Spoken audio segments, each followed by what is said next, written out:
Donald Trump ने अपने social media platform पर लिखा, भारत पर 50% टैरिफ लगा दिया गया है। लेकिन आश्चर्य कि भारत घबराया नहीं।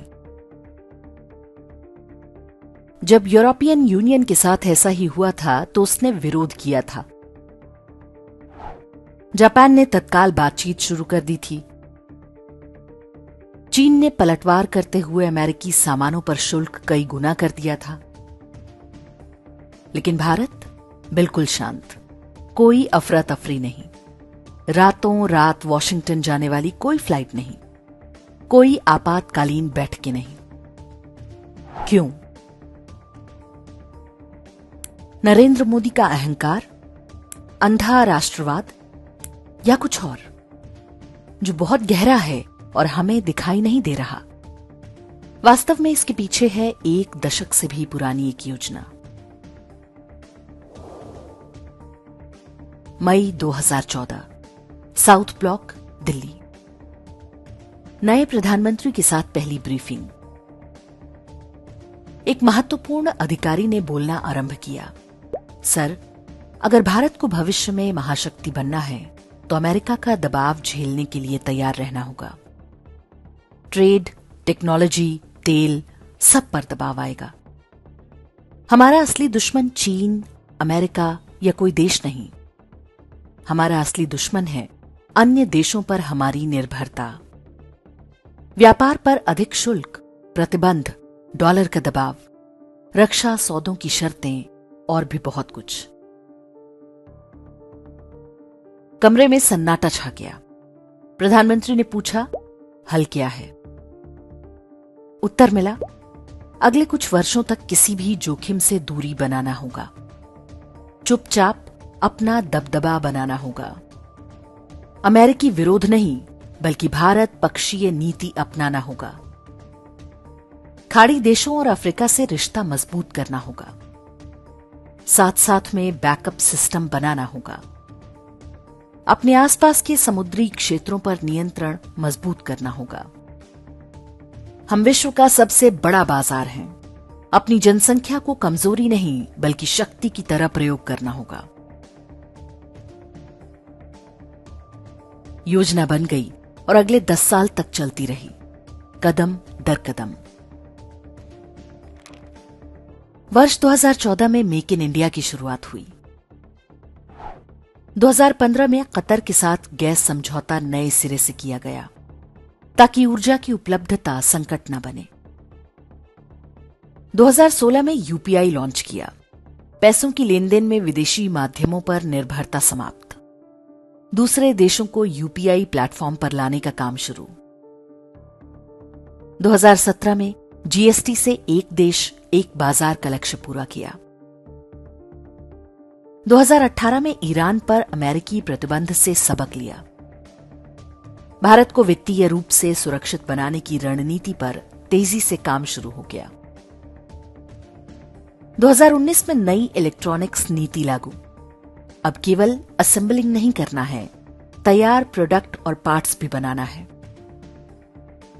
2020 में प्रोडक्शन लिंक्ड इंसेंटिव या पीएलआई योजना शुरू, ताकि कंपनियां भारत में मैन्युफैक्चरिंग करें। लगभग 2 लाख करोड़ का निवेश आया। पहला राफेल लड़ाकू विमान भारत पहुंचा। 2021 में स्ट्रेटेजिक पेट्रोलियम रिजर्व्स का विस्तार शुरू हुआ। कोविड के लॉकडाउन में जब कच्चे तेल का दाम जमीन पर आ गया, भारत भर भर के सस्ता तेल खरीद रहा था। उसे देश भर में धरती के नीचे बने गुप्त भंडारों में जमा कर रहा था, ताकि किसी संकट काल में कोई तेल बंद करने की धमकी न दे पाए। 2022 में भारत का पहला विमान वाहक पोत आईएनएस विक्रांत समुद्र में उतरा। यूएई और ऑस्ट्रेलिया के साथ रणनीतिक क्षेत्रों में व्यापार समझौते हुए। 2023 में यूपीआई और पे नाउ लिंक हुआ। रुपए में अंतर्राष्ट्रीय व्यापार को बढ़ावा मिलने लगा। 2024 में अग्नि 5 मिसाइल का सफल परीक्षण। पूरा चीन भारत की पहुंच में आ चुका था।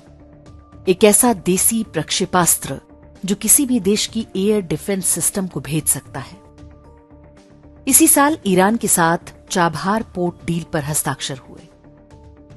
पाकिस्तान को बाईपास करके मध्य एशिया के बाजारों तक भारत की सीधी पहुंच बन चुकी थी। 2025 में भारत का सर्विसेज एक्सपोर्ट 387.5 अरब अमेरिकी डॉलर तक पहुंच गया। अमेरिका ने रूस से कच्चा तेल लेने पर भारत पर 50% टैरिफ लगा दिया। आरबीआई ने आयात के नियम थोड़े ढीले किए ताकि देसी उद्योग तत्काल किसी संकट में ना फंसे। भारत अपने बाजार को हथियार की तरह प्रयोग करने को तैयार हो चुका था।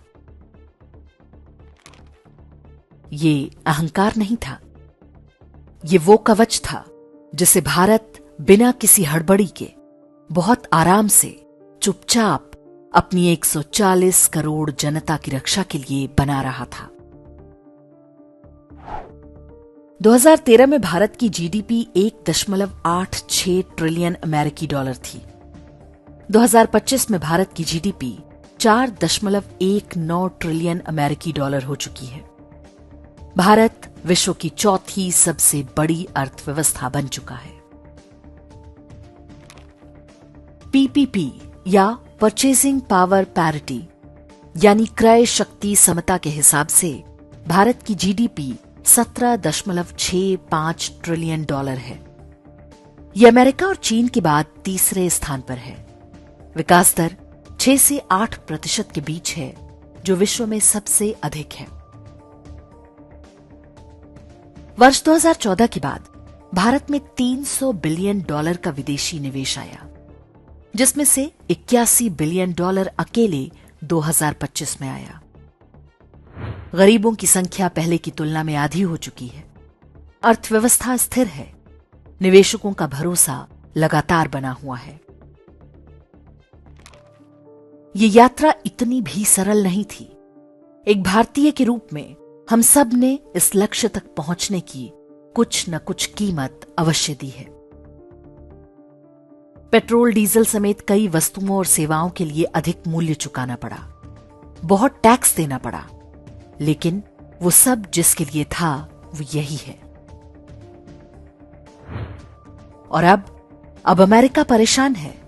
बात डोनाल्ड ट्रंप की नहीं, कोई भी राष्ट्रपति होता वो इसी तरह व्यवहार करता।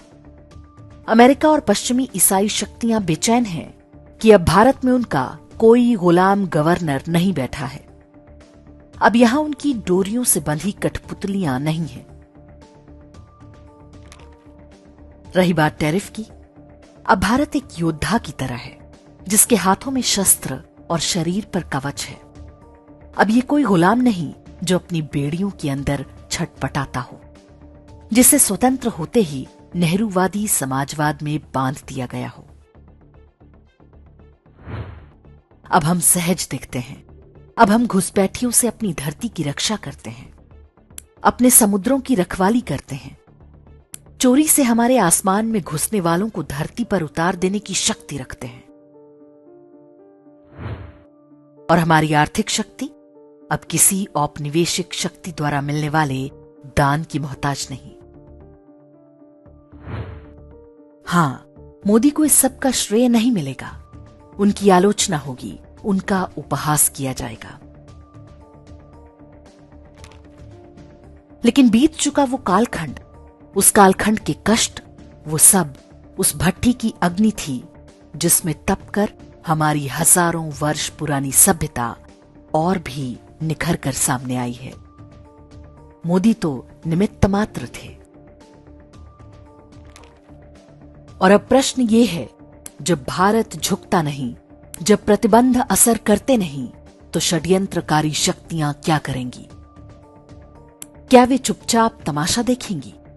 क्या वे प्रतिघात नहीं करेंगी? क्या वे हमें फिर से भ्रमित करने का प्रयास नहीं करेंगी? सोचिए और सतर्क रहिए।